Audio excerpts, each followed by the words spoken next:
বড় ছিল ও, তাহলে তো বড় মানুষ।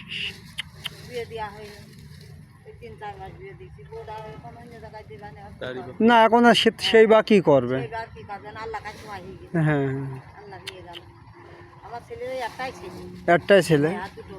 ও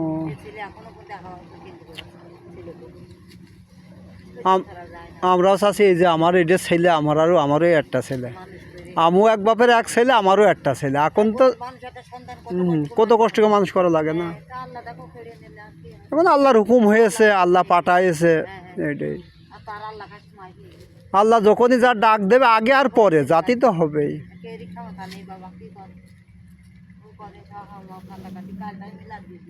ও এই যে চাষির কাছে শুনো, চাষি পুতা ছেলে মারা গেছে। চাষি বলছিল, আপনারা তো শুনলেন, আসলে সবারই জাতি হবে আগে আর পরে।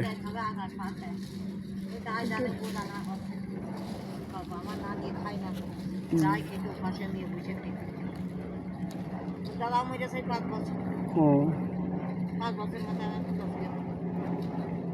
ওই একটার পারে বুঝলেন চাষি বেশি ঝড় আসে। বিপদ আসে।